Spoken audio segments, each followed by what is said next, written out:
मतदारांना जे योग्य वाटतं ते मतदार निर्णय घेतील. माझ्यासोबत काही युवक सहकारी पण आहेत, त्यांना काय वाटतंय त्यांच्या आपण भावना समजून घेऊया.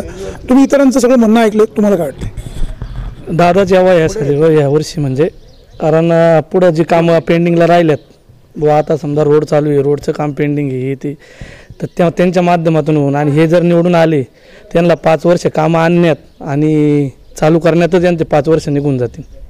आता काही मंडळी असं म्हणत आहेत की जर अमोल कोल्हे निवडून आले तर त्यांना काही शूटिंगच्या ठिकाणी भेटायला जायचं का, हे म्हणण्यात कितपत तथ्य आहे? शेवटी जर ते खासदार झाले तर ते त्यांचं एखादं ऑफिस पण टाकू शकतात. आजपर्यंत त्यांनी खासदारकीला उभं राहायच्या आधी एखादं ऑफिस टाकायला पाहिजे होते ना इथं. समजा आता डायरेक्ट खासदारकीला उभे राहिले, अजून त्यांचा काहीच म्हणजे इथं ठाव ठिकाणच नव्हता, फक्त टी व्हीच्या याच्यातूनच आपण त्यांना पाहिलं अमोल कोल्हे. पण आजपर्यंत ते का बाबा असं ग्रामपंचायतच्या इलेक्शनला आलेत का किंवा बाबा आमदार केला त्यांच्या पक्षाकडून हे केलं. आता मागं त्यांना पद दिलं त्या टायमिंगला त्यांनी थोडा सेनेचा प्रचार केला, पण नंतर काय ते दिसलेच नाही इकडं. एक तरुण आहे, होतकरू आहे, जिद्दी आहे, तरुणांना संधी द्यायला हवी असं वाटत नाही? संधी म्हणजे आता आमच्या इकडे काय झालं, दादांनी जे लक्ष दिलं ते आमच्या आमदारांनी पण कवा दिलं नाही. आणि आमच्या बुचकेबाईंनी दादांच्या माध्यमातून बरीच कामं आणलेली आहेत त्या टायमिंगला, मग ते आम्हाला दादालाच करणे ना वोट असा विषय. सगळ्यांनी वेगवेगळ्या प्रकारच्या भावना मांडलेल्या आहेत. खासदार शिवाजीराव आढळराव, डॉक्टर अमोल कोल्हे यांच्यामध्ये लढत होते. अनेक जण आढळरावांची बाजू घेत आहेत. आढळरावांचं चांगलं काम असेल तर बाजूही घ्यायला हवी.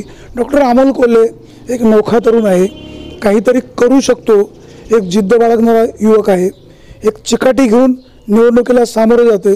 काय व्हायला हवं, तुम्हाला काय वाटतं? तसं जर पाहिलं तर आढळरावनी आज समजा 3री टर्म त्यांची पूर्ण झालेली आहे आणि चौथ्यांदा लढतात, ते लढत आहेत आणि त्यांचं लढणं किंवा त्यांना पक्षाने तिकीट देणं ही पक्षाची चूक नाही आणि त्यांनी लढणं ही त्यांची चूक नाही. आणि अमोल कोल्हे आपल्या तालुक्यातले आहेत, युवा आहेत, तरुण कार्यकर्ते आहेत आणि ते पूर्वीचे सेनेचेच होते. आणि मला तर असं वाटतं की अमोल कोल्हे फार वितावीळपणा केला त्यांनी आणि सेना सोडून राष्ट्रवादीचं तिकीट घेतलं. म्हणजे हा वितावीळपणा झाला की आता मीच खासदार हो. कोणाला इच्छा असते होऊ नये असं माझंही म्हणणं नाही, परंतु अमोल कोल्ह्यासारखे माणसाने असा एक विचार करायला पाहिला होता की समाज आपल्याला काय कुठल्या भावनेतून उचलेल. काय तुमचं साधारण तुम्ही कार्यकर्ता नाहीत कोणाचा, भत्यात तुम्ही सेनेचे कार्यकर्ते होते, चांगले मोठे समजा पदावर असतील, परंतु तुम्हाला या तालुक्यामध्ये सहसा कोणी असं ओळखत पण नव्हतं. तुम्ही एक समजा आता ते हे काय काय बोलतात तुम्ही कुठल्या याच्यामध्ये हां म्हणजे आता मालिकेत काम करता वगैरे वगैरे, हे तुमच्या बेसचं काम होतं, ते तुम्ही करायला पाहिलं होतं. आणि तुम्ही खासदारकीची आशा बाळगणं हे चुकीचं नाही, परंतु योग्यता नाही. दादांची जी योग्यता आहे ती अमोल कोल्हेंची योग्यता नाही असा गंभीर आरोप कशाच्या आधारे करताय? हे बा, एक तर त्यांनी सरपंच पद भूषवलं ना, पंचायत समितीचं पद भूषवलं ना, झेडपीचं ना, आमदारकी. खासदार शिवाजीराव आढळराव कुठल्या ग्रामपंचायतीचे सरपंच होते? कुठल्याही जरी नसेल, परंतु ते समजा भीमशंकर कारखान्याचे समजा अध्यक्ष होते. ते एक समाज सेवाच करत होते. समाजांची अडचणी काय होत्या त्या समाजात गेल्याशिवाय कळत नाहीत. पंचायती वगैरे आता समजा कारखान्याची जरी निवडणूक असेल तरी ती पंचायतीमधून किंवा सोसायट्यांमधूनच चालते. म्हणजे ते एक समाजसेवेचंच काम करत होता आणि त्यांना ते समजा समाजसेवे म्हणा किंवा राजकारणातून त्याच्यातून ते म्हणजे पुढे गेले. समजा खासदारकी त्यांना तिकीट मिळालं, ते खासदारही झाले आणि आत्तापर्यंत त्यांची कारकीर्द जर पाहिली तर अगदी शोभनीय आणि एकदम समजा कार्यसम्राट खासदार म्हणलं तरी आज मीच म्हणतो, काय तालुका म्हणतो, अनेक तालुके म्हणत असाल, आणि तेच हवं ही अशी जवळजवळ 70% जनतेची इच्छा आहे. देशाचे पंतप्रधान पवारसाहेब व्हावेत, राहुल गांधी व्हावेत की नरेंद्र मोदी व्हावेत, तुम्हाला काय वाटतं? नरेंद्र मोदी. का नरेंद्र मोदीच का? नरेंद्र मोदीचं आत्तापर्यंत जे काम आहे ही मीच काय सांगतो, परंतु भारत देशातली अनेक जनता सांगते की मोदींनी जे निर्णय घेतलेले आहेत आता त्यांच्यावर समजा ते बघा कुरघोडी करत नाही किंवा टीका करत नाही तर ते विरोधक नाहीत, परंतु मोदीचं आज हे जे काम आहे तर हे देशामध्ये भारतामध्येच नाही तर परदेशामध्ये सुद्धा मानणार आहेत. का महागाई वाढली, नोटबंदीचा प्रश्न आहे, तरी तुम्ही मोदींचे गोडवे खाताय? हो जरूर. हेच महागाई वाढली, नोटबंदी झाली वगैरे वगैरे. आता माझं कुटुंब आहे, माझ्या कुटुंबातला मी कुटुंब प्रमुख आहे आणि हे कुटुंब चालवायचे ते पंतप्रधान चालवत आहेत. तर त्यांना जसे सूक्ष्म किंवा सद्विचार किंवा बाबा आता हे निर्णय मी घेतोय हे निर्णय अगदी योग्य आहे आणि हा योग्य निर्णय घेऊन किंवा योग्य विचार करूनच ते माणसांनी निर्णय घेणारी व्यक्ती मोदी आहेत आणि म्हणून त्यांना ते पुन्हाही पंतप्रधान झालेच पाहिजेत.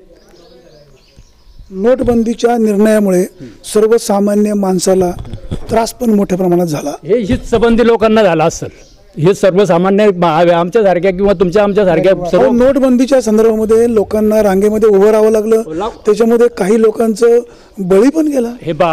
हे किती जणांचा बळी गेला आणि ते रांगेत का उभे राहिले तर त्यांचा काळा पैसा व्हाईट करायचा होता म्हणजे तोडून नाही मिळाले. तुम्ही आम्ही रांगेमध्ये उभे होतो. आम्ही होता तर आम्ही कशा माझ्या मुलीचं लग्न निघाले 20,000 रुपये पाहिजेत. कोणाला बाबा कोणाची आई आजारी पडली, वडील आजारी पडले, 10,000-20,000 50,000 रुपये. साहेब, शेती संदर्भामध्ये एक बुजुर्ग नेतृत्व, जाणता राजा, शेतकऱ्यांचा नेता असं म्हटलं जातं, परंतु पवार साहेबांना सुद्धा लोक नाकारत आहेत. पवार साहेबांचं नेमकं काय चुकतंय, कुठं माशी शिंकते किंवा काय व्हायला हवं? पवार साहेबांच्या विश्वासार्हतेबद्दल नेहमी शंका घेतली जाते. हे पहा, हा तुम्ही प्रश्न विचारला, अगदी योग्य प्रश्न येतो. पवार साहेब बुजुर्ग नेते आहेत, ते त्यांच्याकडे आहेत, परंतु आज त्यांना तो घमिंडीचा भाग झाला, त्यांच्या पक्षालाच झाला. शेवटी नेत्यात पवार साहेब एक साधं व्यक्तिमत्व आहे. साधं व्यक्तिमत्व असं कसं म्हणता येईल? साधं व्यक्तिमत्व एवढं मोठं पक्ष चालवतो किंवा साधं म्हणजे राहणीमान साधे, विचार साधे. हे राहणीमान साधे, विचार साधे ठेवल्याशिवाय बाकीचे काही पण ते मग आतल्या गोष्टी करता येत नाहीत. खरी गोष्ट आहे. पवार साहेबाला महाराष्ट्राच्या जनतेने उचललं, सगळं काय केलं, परंतु तीच जनता आज पवार साहेबांना कुठल्या नजरेतून पाहते? आम्ही आमच्याशिवाय कोण नाही आणि होणार नाही, चालणार नाही या गव्हर्नमेंटमध्ये ते राहिले आणि नंतर मग शेवटी त्यांची जागा त्यांना जनतेने दाखवून दिली. मोदी साहेबांचं काम चांगलं तुम्ही असं म्हणताय, त्यांच्यावर टीका पण खूप होते. टीका झाली. तुम्ही हे टीकाकारांना काय सांगाल? टीकाकार आहे बघा, ते विरोधकच टीका करतात आणि त्यांनी जर टीका नाही केली किंवा त्यांना जर विरोध नाही केला, विरोधाला विरोध नसावा, विरोध तर पाहिजेच. जर मोदी साहेब जर थोडेसे चुकत असाल किंवा वेगळा निर्णय घेत असेल, त्या ठिकाणी विरोधी लोकांनी बरोबर रोखलेच पाहिजे. परंतु त्यांचे आतापर्यंतचे जे निर्णय आहेत, घेतलेले निर्णय हे अगदी योग्य आहेत, ते जनतेला मान्य आहेत आणि हे फक्त मान्य नाही कोणाला तर ह्या विरोधी पक्ष लोकांनाच मान्य नाही आहेत. अच्छे दिन लाएंगे, कुठं नेऊन ठेवलं महाराष्ट्र माझा, असं भाजप सेनेने मागच्या 5 वर्षामध्ये जाहिरातबाजी केली. आज महाराष्ट्र कुठं आहे? शेतकऱ्यांना अच्छे दिन आलेत. हे पहा,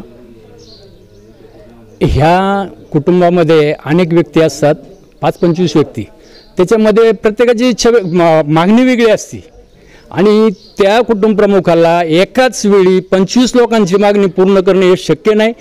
त्याची धडपड असते, त्याची इच्छा असते, ही जनता सुखी असावी, यांना मागते ते आपण देवं, परंतु ते एकाच वेळ कोणीही देऊ शकत नाही. कोणी जरी आला ना, जो आज त्यांच्या नावाने उलट्या मरतो ना, ते सुद्धा देऊ शकत नाही.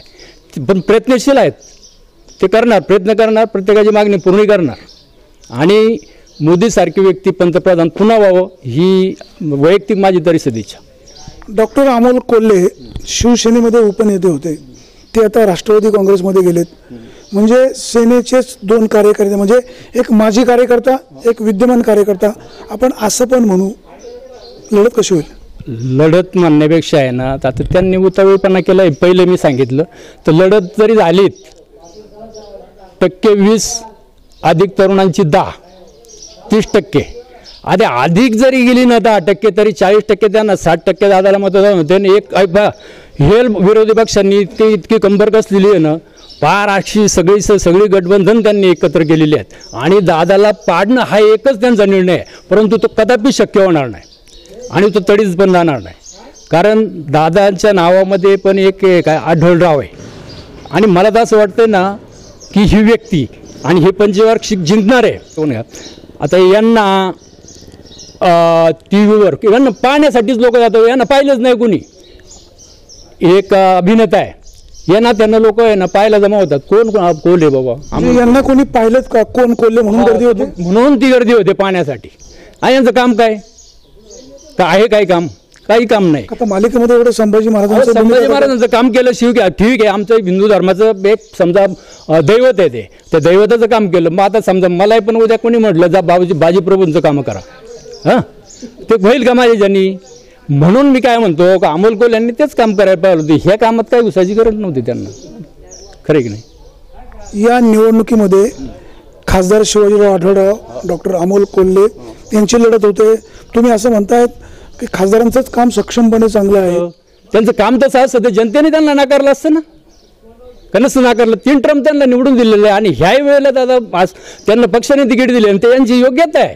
आणि म्हणून सांगतो का अमोल कोल्हे यांनी ते आणि पक्ष सोडून दुसऱ्या पक्षात जाऊन हे काम करायला नव्हतं पाहिजे. त्यांनी त्या पक्षात राहून जरी समजा म्हटले असते की तिकीट मिळतं नाही मिळतं तो भाग पुढचा आहे आणि नंतरही भेटलं असतं, जनतेने विचार केला असता अमोल कोल्हे यांना तर दादा तुम्ही थांबा, कोल्ह्यांना तिकीट द्या. पण त्यांनी ते पक्ष सोडून डायरेक्ट राष्ट्रवादीमध्ये जाऊन तिकडून तिकडे घेऊन आणि आमच्याच माणसाबरोबर लढायचं म्हणजे योग्य आहे का ते? आपल्या पुणे जिल्ह्यातील ग्रामीण भागातील बैलगाडा हा शेतकऱ्यांच्या जिव्हाळ्याचा प्रश्न. हा प्रश्न गेले अनेक दिवस लोंबकळत पडलाय. केंद्रामध्ये भाजपचं सरकार सक्षमपणे आहे, कायदा करू शकत होतं, यश मिळालं नाही. कसं आहे ते महाराष्ट्र दादा पण समजा शेतकरीच आहेत किंवा दादा म्हणण्यापेक्षा अजूनही लोकांनी त्यासाठी गाड्या बैल मालकांनी प्रयत्न केलेले आहेत. परंतु ते कसं आहे की आज कोर्टच्या याच्यामध्ये कोर्ट केस चालू आहेत, याच्यात काय दादाला घ्यायचं आणि लगेच मांडायचं आणि असं तर करायचं नाही ना. केंद्रामध्ये सेना भाजपचं सरकार कायदा करू शकत होते, हे कायदा करू शकत होते आणि होईल. पण समजा आता काय होतंय माहिती आहे का, केंद्रामध्ये महाराष्ट्र आता कर्नाटकचा किंवा आंध्राचा तो छकडा चालू आहे, तर त्या लोकांनी काय त्यांनी काहीतरी कायदा केला त्यात आणि तो कायदा त्यांच्या राज्यापुरताच समजा आता चालू पण आहे. तसं यांनी पण हे प्रयत्न करतात आणि त्यांनी करावं ही जनतेची इच्छा आहे आणि त्याच्यात ते कमी पडले हे मी पण मान्य करेल. प्रेक्षक हो, आपण सर्वसामान्यांचं म्हणणं ऐकलेलं आहे. सर्वसामान्य व्यक्ती या निवडणुकीकडे अतिशय धूर्तपणे पाहते. खासदार शिवाजीराव आढळराव यांनी ह्या मतदारसंघामध्ये गेले 3 टर्म अतिशय प्रामाणिकपणे काम केले. आढळरावांच्या सोबत आम्ही आहोत, आम्ही त्यांनाच विजयी करू असा दावा केला जातोय. डॉक्टर अमोल कोल्हे नौखे आहेत, त्यांनी या मतदारसंघामध्ये सर्वसामान्य लोकांमध्ये मिसळून त्यांच्या अडीअडचणी काय, त्यांचे प्रश्न काय ते समजून घ्यायला हवे होते. शिवसेना सोडायला नको होती, राष्ट्रवादी काँग्रेसला त्यांचा स्वतःचा उमेदवार मिळाला नाही ही लोक सांगतायत. पवारसाहेबांपेक्षा नरेंद्र मोदी कणखर पंतप्रधान आहेत असंही म्हणणं आहे. आपण ना आढळरावांची बाजू घेत ना डॉक्टर अमोल कोल्हे यांना बदनाम करत. प्रेक्षक हो, मतदारांनो, तुम्हाला जो उमेदवार योग्य वाटतोय, जो उमेदवार तुमचे प्रश्न सोडविल त्याच्याच पाठीशी उभे राहा. कोणाच्याही आमिषाला बळी पडू नका. जो उमेदवार चांगला तुमचे प्रश्न सोडविल त्याच्या पाठीशी उभे राहा. मतदान करताना निर्भयपणे मतदान करा. कोणाच्याही दादागिरीला दहशतीला घाबरू नका. शोध बातमीचा, ध्यास सत्याचा. आपण पाहत राहा फक्त विघ्नर टाइम्स.